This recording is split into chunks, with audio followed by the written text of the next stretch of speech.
নমস্কার সবাইকে, প্রতিমা ভেজ কুকিংয়ে সবাইকে স্বাগতম। আজ আমি তোমাদের সাথে জাম ভর্তার রেসিপি শেয়ার করব। এই জামগুলো আমাদের গাছের, আর খেতেও ভীষণ মজা, খুব মিষ্টি। এবার নতুন ধরেছে, সেই জাম দিয়েই তোমাদের সাথে আজকে ভর্তার রেসিপি শেয়ার করব। এই জামগুলো আমি পরিষ্কার করে ধুয়ে নিয়েছি। এবার একটা অন্য বাটিতে জামগুলো নিয়ে নিচ্ছি। অন্য বাটিতে জামগুলো নেওয়া হয়ে গেছে। এবার হাত দিয়ে জামগুলো ম্যাশ করে নেব। একটা হাত দিয়ে ম্যাশ করে নিয়েছি, আর একইভাবে সবগুলোই ম্যাশ করে নিতে হবে। সবগুলো জাম ম্যাশ করে নেওয়া হয়ে গেছে। এবার অন্য একটা থালায় আমি 2টা কাঁচামরিচ কুচি করে কেটে নিয়েছি।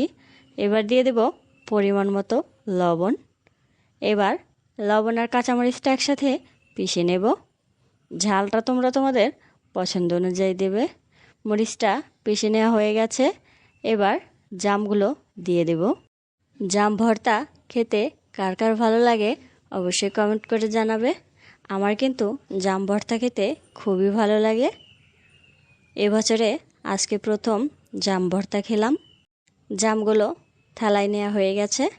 এবার দিয়ে দেব বিট নুন, পরিমাণ মতো দেওয়া হয়ে গেছে। এবার হাত দিয়ে ভালো করে মাখিয়ে নেব। জাম ভর্তাটা দেখেই জিভে জল চলে আসছে। আর এই জাম ভর্তার যে রসটা আছে সেই রসটা খেতে কিন্তু অনেক ভালো লাগে। আজকের এই রেসিপিটা তোমাদের কেমন লাগলো অবশ্যই কমেন্ট করে জানাবে। সবাই ভালো থাকবে, সুস্থ থাকবে। নমস্কার।